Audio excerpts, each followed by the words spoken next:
চনা বেশি লাগে না। 1 ফোঁটা চনা দিলে 1 মণ সম্পূর্ণ দুধ আপনার নষ্ট হয়ে যাবে।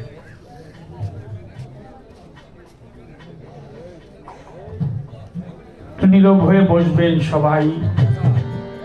মিনতি আমার, তা না হইলে গান গাওয়ার সাধ্য নাই।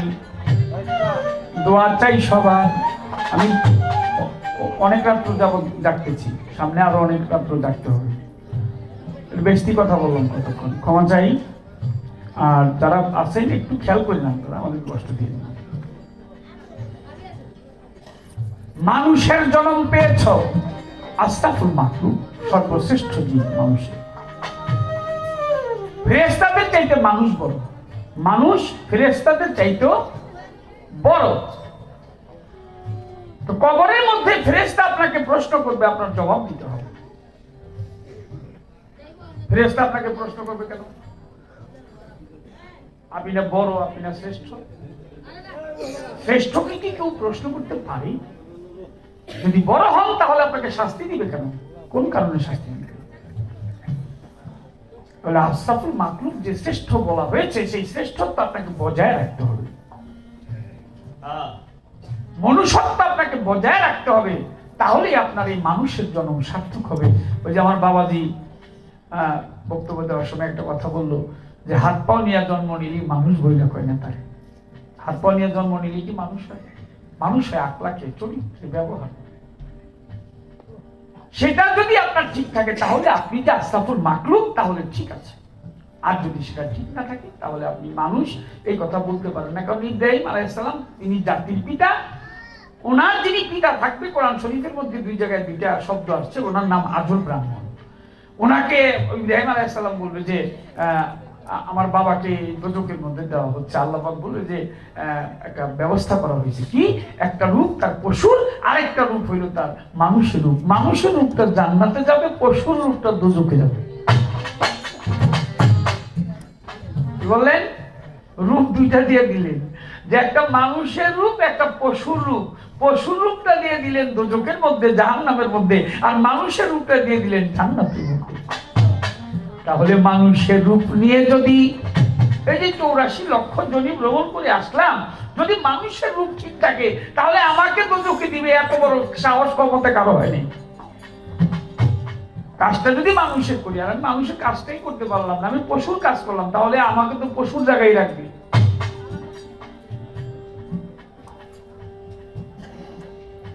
সনাতন ধর্মে বলে 84 লক্ষ জনি ভ্রমণ করে মাছে গাছে পাখিতে পশুতে কৃমিতে বিভিন্ন ভাবে তোমার জন্ম হয়েছিল, অবশেষে মানুষের জন্ম পেয়েছিলে। তো মানুষের জন্ম এটাও কম না, অনেক জন্ম। তুমি আরেকটা জন্মে আসছিলা, তোমার সব ছিল কিন্তু তোমার বাক্য ছিল না, কথা বলতে পারো না।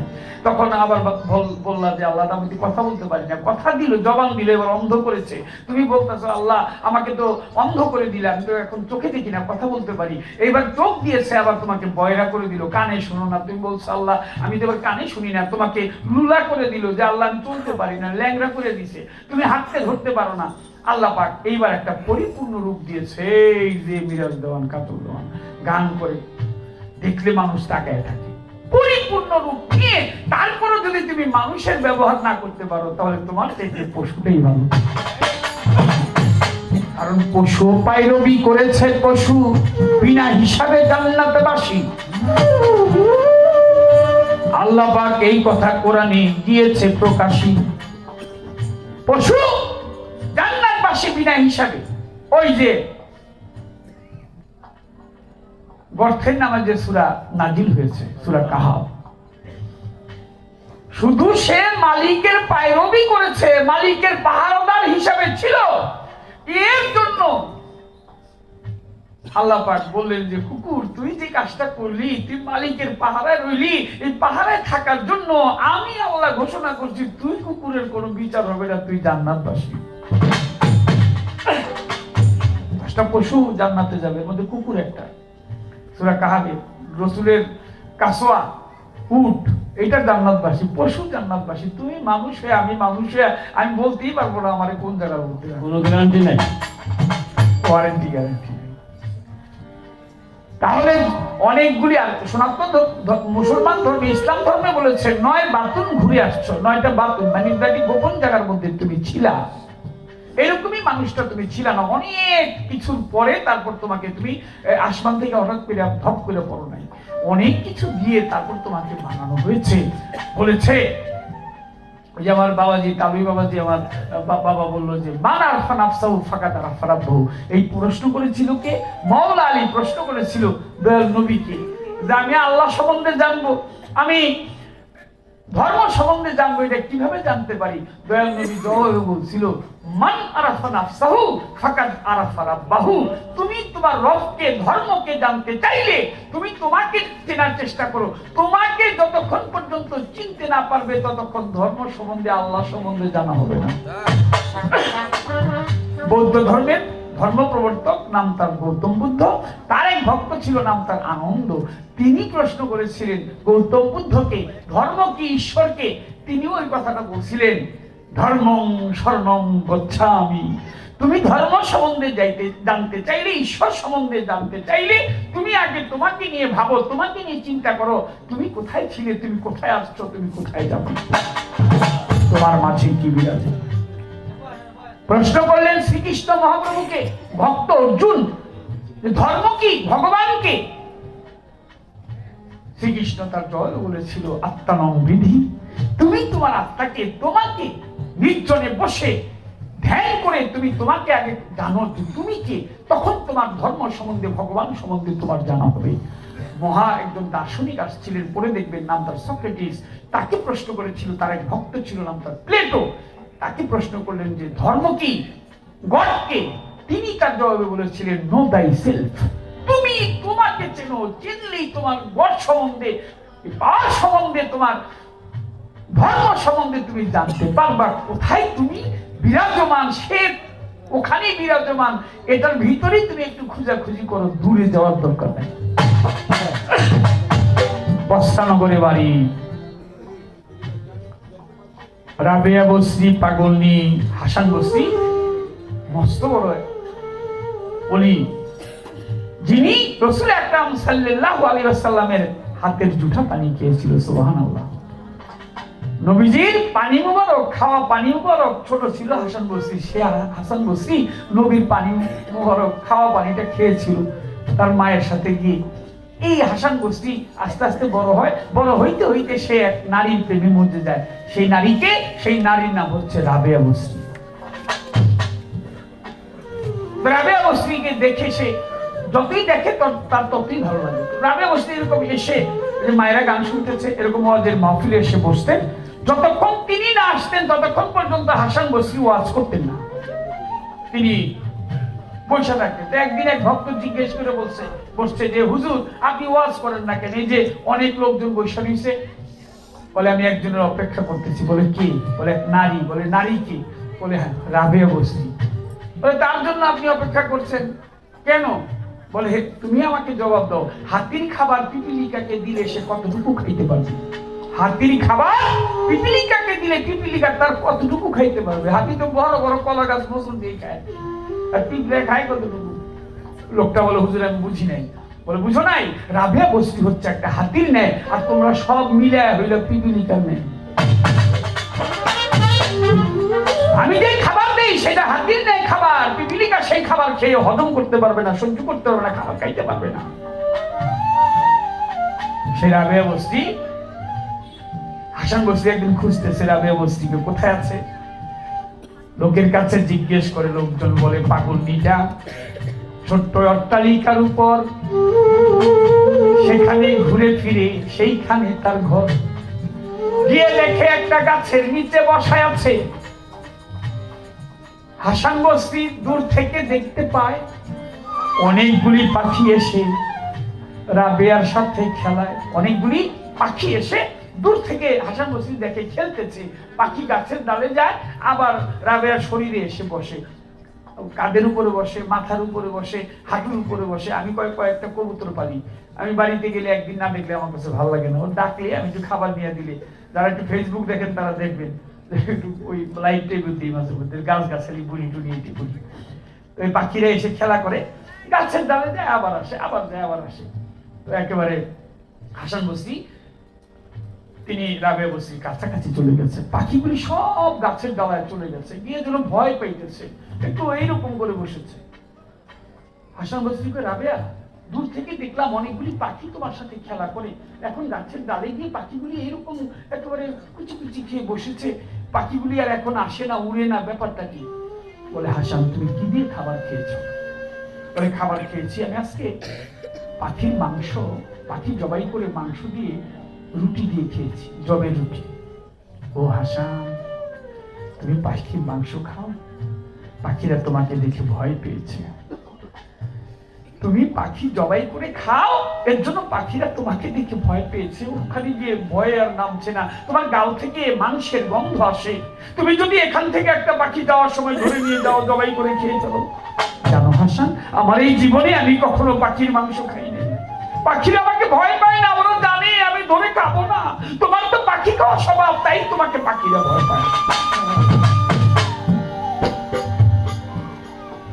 হাসান বসরি বলে, আর জীবনে কোনোদিন পাখির মাংস খাবো না। তোমার সাথে একটা খেলা খেলবো। বলে, কি খেলা? বলে, লুকালুকি। কেমন খেলা? তুমি পালাবে, আমি খুঁজে বাহির করব, আমি পালাবো, তুমি খুঁজে বাহির করবে, এই খেলাটা খেলি। রাবেয়া বসরি কথা শুনে তারে দিলেন বলি, হাসান, ঠিক আছে খেলবো, আগে পালাবে কে? হাসান বসরি বলে, আমি আগে পালাবো। বলে, ঠিক আছে পালাও। ছোটবেলা তো লুকালুকি খেলছি সবাই। হাসান বসরি গিয়ে পলাইছে কোথায়? সপ্তম আসমানের উপরে। সুবহানাল্লাহ, সুবহানাল্লাহ বলবেন না কি করে? কোথায় পালিয়েছে? সপ্তম আসমানের উপরে। রাবেয়া বসরি বলে, হাসান, এই ওই যে তুমি 7 আসমানের উপরে, আমি তোমাকে দেখেছি, নেমে আসো।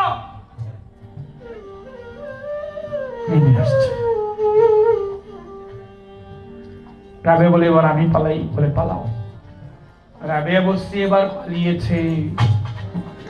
হাসান বসরি খুঁজে তারে 1 দিন 2 দিন 3 দিন 4 দিন 5 দিন 6 দিন 7 দিন গত হলো, খুঁজে পায় না রে। 7 দিন গত হয়েছে, খুঁজতেছে, আসমানে নাই, জমিনে নাই, পূর্বে নাই, পশ্চিমে নাই, উত্তরে নাই, দক্ষিণে নাই, কোন দিক বাকি রাখলেন না। পূর্ব, পশ্চিম, উত্তর, দক্ষিণ, উত্তর, নিম্ন, ঈশান, বায়ু, কোণ, যত দিক ছিল সমস্ত দিকগুলি তন্ন তন্ন করে খুঁজতে লাগলেন। সমস্ত দিক খুঁজে যায় কিন্তু পায় না। 7 দিন হয়ে গেছে, ক্লান্ত হয়ে গেছে। হাসান বসরি বলে, আমি হার মেনেছি, তুমি কোথায় আছো? আমি তো তোমাকে খুঁজে পাই না, তুমি একটু বাহির হয়ে আসো। রাবেয়া বসরি বলেছে, বাহির হয়ে আসবো? বলে, হ্যাঁ। বলে, হার মেনেছো? বলে, হার মেনেছি। বাহির হয়ে আসছে।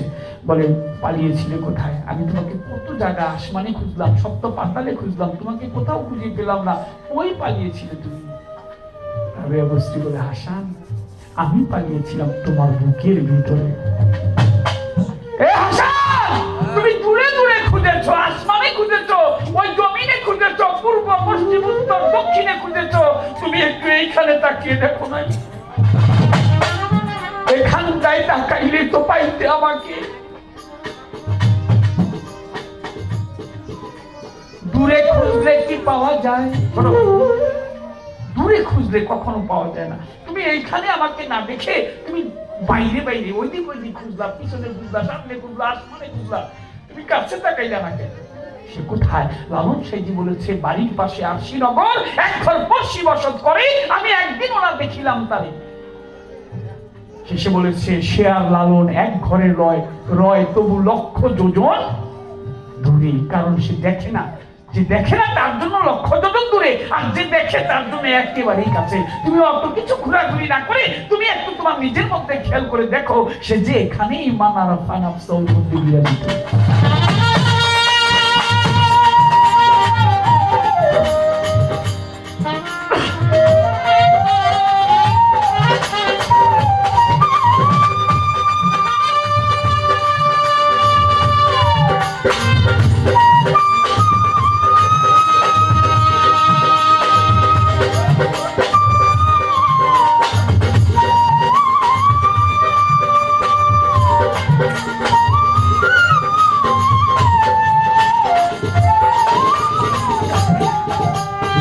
আসমান দিয়া দূরে তোমার সে যে অতি কাছে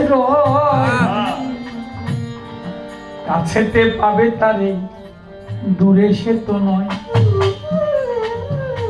কাছের মানুষ ডাকিস কেন সুর করে?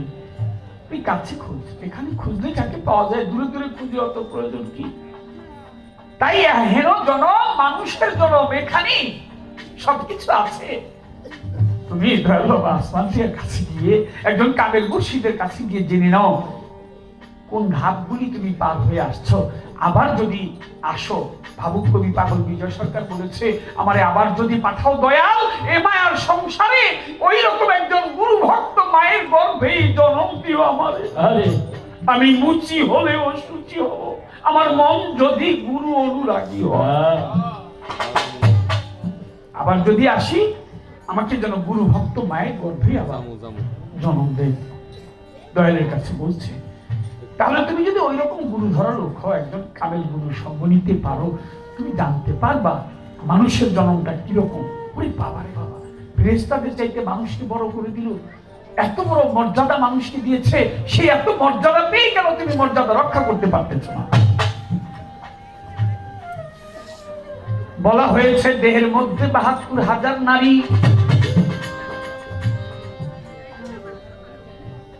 আছে বর্তমান,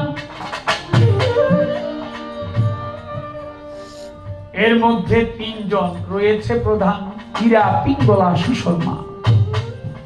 রগের টানাগুলি, এই রগ দিয়ে কিন্তু সবকিছু পাস হয়ে যায়।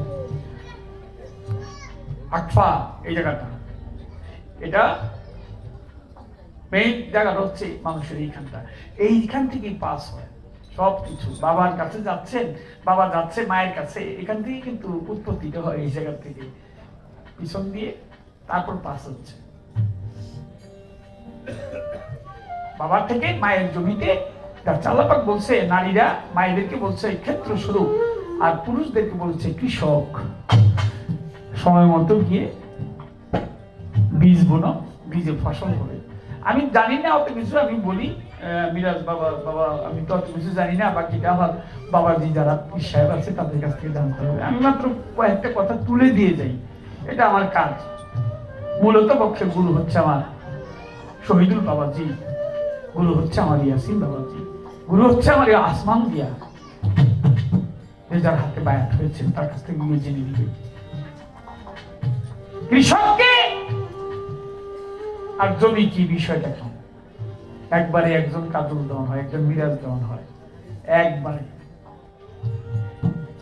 খবরদার, আল্লাহ যে ইশারা দিয়েছে ওই ইশারা মতো কাজ করতে হবে, চলতে হবে, এর বাইরে যাওয়া যাবে না। তাহলে তুমি হত্যাকারী, খুনি, আসামি, জবাব দিতে হবে। আল্লাহ তো বলছে বিচারটা করবো, ওই বিচার আসামি, তুমি হত্যাকারী, হত্যাকারীর বিচার কাকে করবে? কেন করছিলা?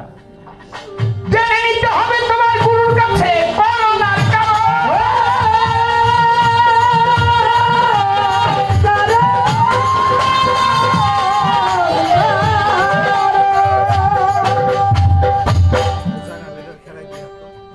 সুশর্মা, হীরা, পিঙ্গল আছে রে ৩ জন, কুমতি আছে দেহ ঘরে, আবার সুমতির সুভাব। সুমতিকে যে জাগৃত করতে পেরেছে তারই হবে লাভ। কুমতি তোমাকে কুপথে পরিচালনা করে, সুমতি তোমাকে সদ্ভাব জাগায়। অল্প করে দিন আছে ৪৯ বায়ু, বায়ুকে খণ্ড খণ্ড করে।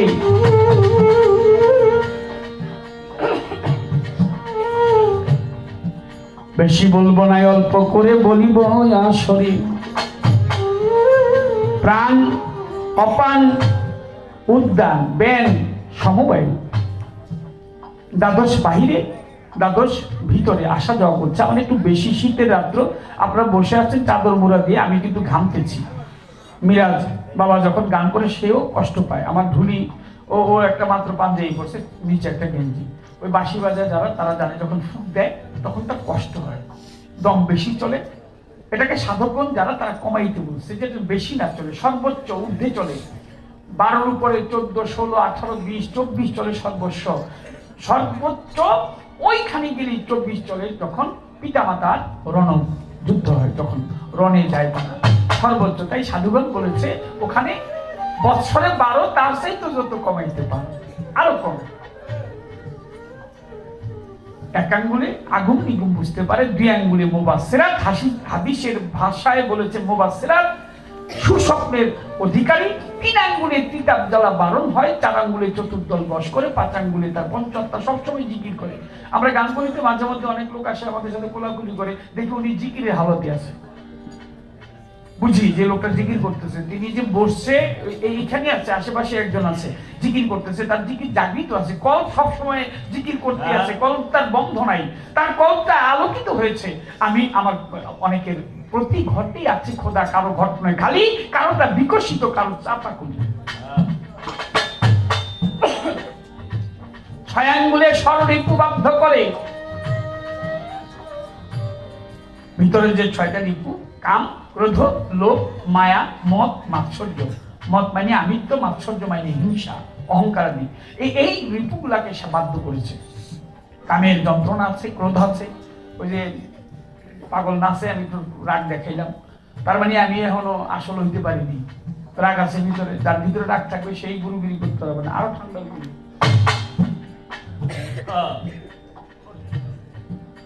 আমারটা কই লাগে বড় থাকবো, তাই তো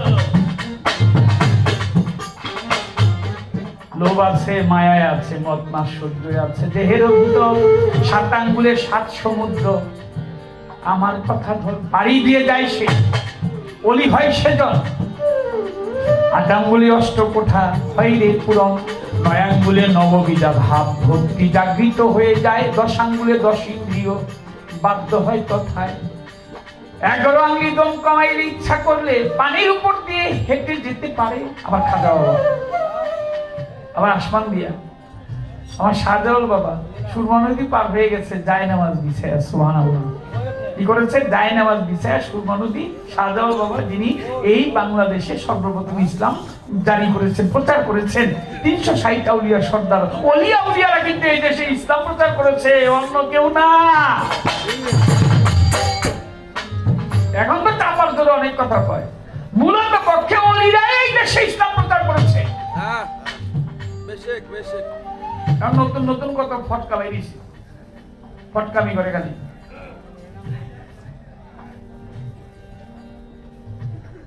হযরত শাহজালাল ইয়ামানি সুরমা নদীর পানিতে যখন তিনি ওযু করলেন, কুলি করলেন, পানি মিষ্টি হয়ে গেছে, সুবহানাল্লাহ। বাংলাদেশে অনেক ওলিয়া উলিয়া আছে, দরবারে গেলেই বুঝবেন যে শালি মুক্তাদি কত কীর্তিটা। তারা এসে আমাদেরকে যুগে যুগে আমাদেরকে ধর্ম শিক্ষাটা দিয়েছে। ইসলাম মানে শান্তির ধর্ম। 12 আঙ্গুলি দম কমাইলে তার জন্ম আছে, মরণ তো আর নাই। এই জগৎ খুঁজে কিন্তু অলিদেরকে পাই। 12 আঙ্গুলি দম কমাইলে তার জন্ম আছে, মরণ নাই। এখনো জীবিত আছে পানির মালিক খোয়াজ খিজির জিন্দাপি। কথা কিন্তু আপনারা জানেন, আমার কাজ, আমাদের কাজ হচ্ছে একটু মনে করে দেওয়া। পানির মালিক তিনি জিন্দাপীর, পানিতে তার বসবাস, তিনি অমরত্ব লাভ করেছে। শরীয়তে বলেছে, আইনুল কিনে বেলগায়ে কিনে বলেছে যে তিনি আবহায়াতের পানি পান করেছে। আব মানে তো পানি, পানির বাংলা হচ্ছে জল। এই জল তিনি খেয়েছেন, এর জন্য তিনি অমরত্ব লাভ করলেন। কিন্তু শরীয়তের পরে হচ্ছে তরিকত, তরিকতের পরে হাকিকত, হাকিকতের পরে মারুফত, গোপন। তার ভিতরে আরেকটা রাস্তা আছে, ওয়াহেদানিয়া। এই রাস্তায় গিয়ে যে পানি, এই পানির কথা বারবার বলা হয়েছে, ওই পানি পান করে তিনি অমরত্ব লাভ করলেন। আর অমরত্ব লাভ করে তিনি এখনো পানিতে বসবাস করতেছে, যার নাম খোয়াজ খিজির জিন্দাপি। মুসা নবীর সাথে তার একবার দেখা হয়েছিল। আল্লাহ মুসা আলাইহিস সালাম বলছিল, আমার চাইতে জ্ঞানী লোক আছে কিনা? বলে আছে। বলে কোথায়? বলে যেখানে গেলে মরা জিন্দা হয়ে যায়, ওইখানে গেলেই পাইবা। দেখা করেন তার সাথে, বুঝলেন অবশেষে তিনি তার চাইতে অবশ্যই জ্ঞানী লোক। এই 12 আঙ্গুলি দম যেজন কমাইয়া লইল, খোয়াজ খিজির জিন্দাপি জগতে সে হইল। আরেক মরা, মরা খায়, বাবা এক মরা, মা এক মরা। আর গুরুর হাতে হাত দিছে যে সে হইল জিন্দা মরা। এ পর্যন্ত রাখলাম, আর বলার দরকার নেই, অনেক মায়েরা আছে। আমি কথাটা এখানেই শেষ করলাম। শিষ্য বলছে যে শিষ্য শিষ্য মানে কি বিশাল ব্যাপার, শিষ্য কি জ্ঞান তো নাকি? অনেকে কয় শিষ্য মানে ছোট, বুঝে না, কিছু বুঝে না। আর কবি নজরুল বলেছে কি, খেলিছ এ বিশ্বয়ে বিরাট শিশু আনমনে খেলিছ, প্রলয় সৃষ্টি তব পুতুল খেলা, নিরজনে প্রভু নিরজনে শিশু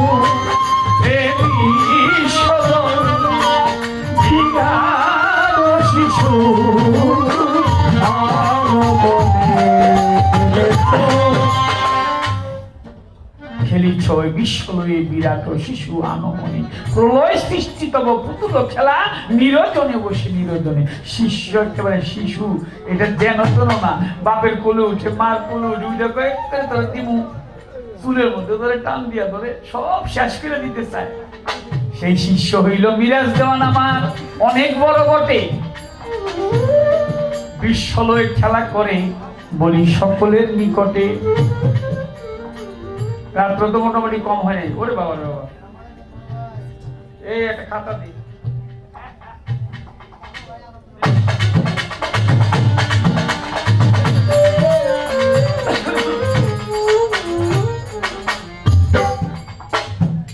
এই হইল শিষ্য তালিবেশ্বরের শিকারী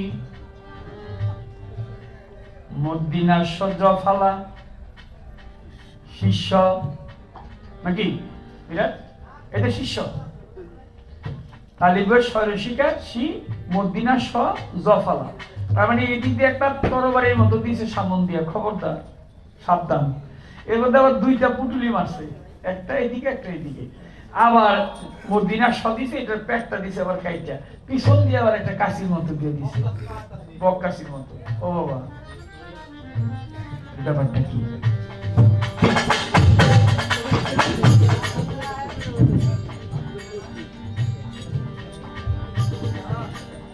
এই ব্যাপারটা কি? কিছু গেলে অনেক সময় জিজ্ঞেস করে না, ও বাবা তোমার বাড়ি কই থেকে এসো, তোমার নাম কি, বাপের নাম কি, ওইটা কইলাম আর কি। দেখি আর বলবো না, আশা করি বাবাই আমার করবে আলোচনা। এই আমির খসরুর কথা বলেছে। আমির খসরু হযরত নিজামুদ্দিন রহমতুল্লাহ আলাইহির দরবারে গেছে।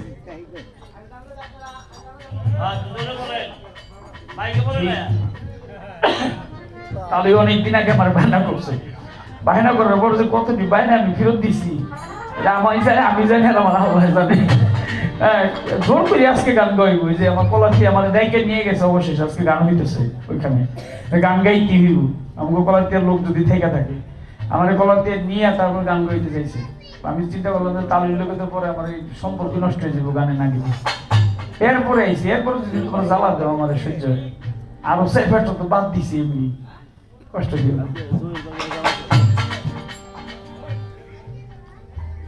আমির খসরু তিনি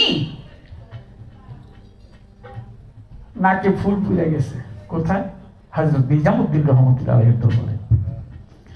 দেখে বলে ডাক দিয়ে, নিজামুদ্দিন আউলিয়া বাবায়,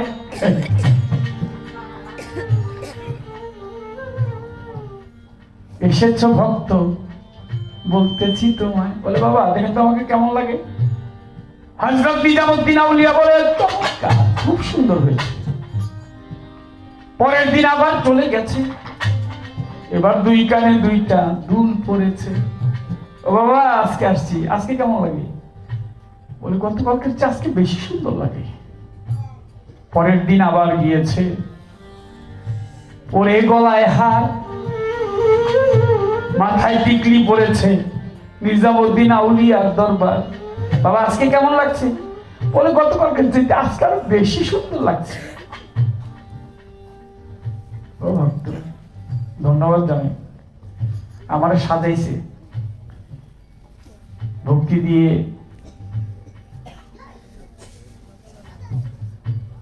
নাও বলি বিছাই দিছে, ওড়নাটা বিছাই দিছে, অর্থ দিয়েছে। ধন্যবাদ জানাই, দোয়ারুল আশীর্বাদ থেকে। ওরে যার শনি নাই প্রেম প্রীতি তার শনি নাই, তোমার যার শনি নাই প্রেম প্রীতি তার পূজায় কি বন্ধ জানো না রে ও ভ্রান্ত, সে আসবান দিয়ার ভজন হবে জানো না রে ও ভ্রান্ত, তার শনি নাই প্রেম প্রীতি তার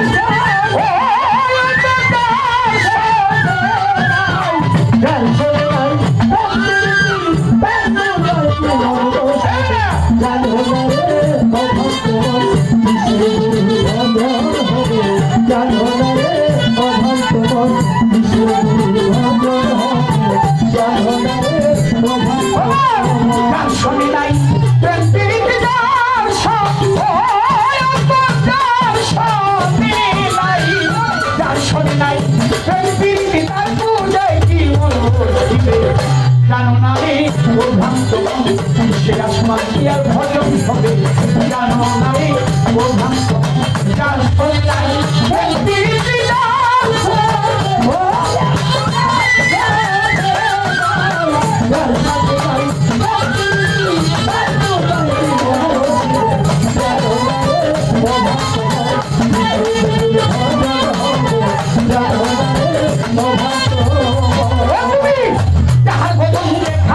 তোমার মনে পাবে আনন্দ তাকে বুকে জড়িয়ে ধরো, এই তো স্বয়ং গোবিন্দ যাহার বদন দেখা মাত্র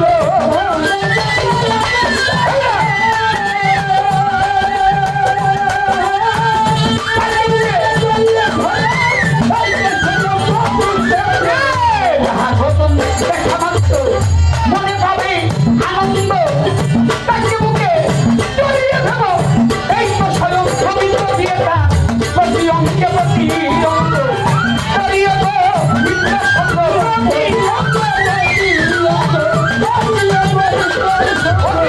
প্রতি অঙ্গে প্রতি অঙ্গ জড়িয়ে আসবান দিয়ার সঙ্গ প্রতি অঙ্গে প্রতি অঙ্গ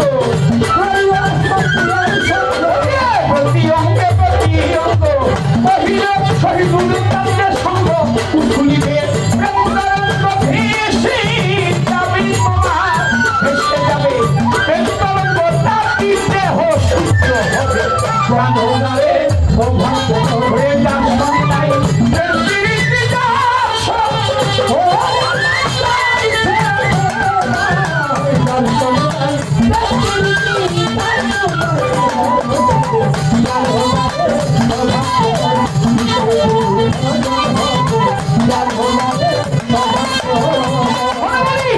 প্রেম সোহাগায় কাছে টেনে তোমার প্রিয়া কিংবা প্রিয়জন সন্তান গোবিন্দ টেনে প্রিয় প্রেমের আলিঙ্গ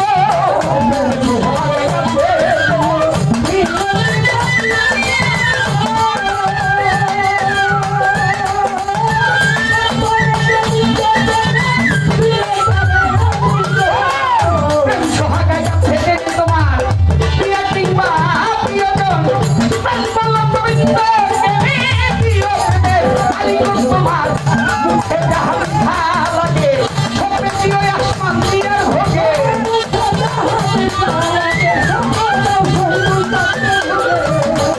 যাহা মিঠা লাগে হে যাহা মিঠা লাগে সবে দিওতা গুরুর ভোগে পরাণ কান্দে যাহার লেগে রে পরাণ কান্দে পাগল পরাণ কান্দে যাহার লেগে তার প্রতি মাইছে করবে জানো না রে ও ভ্রান্ত সেটাই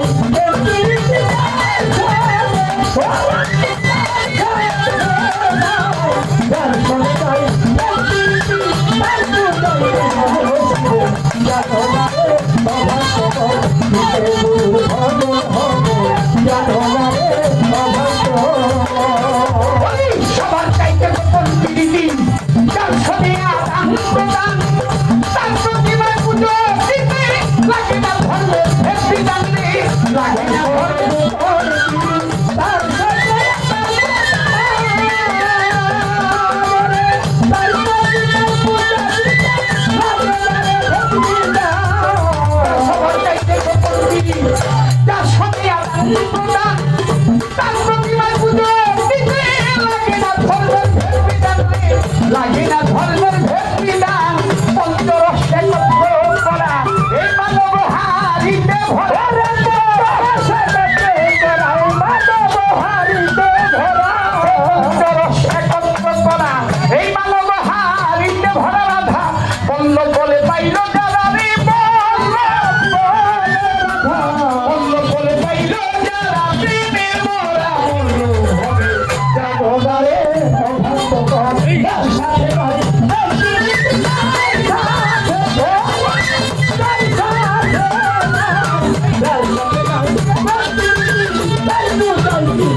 জানো না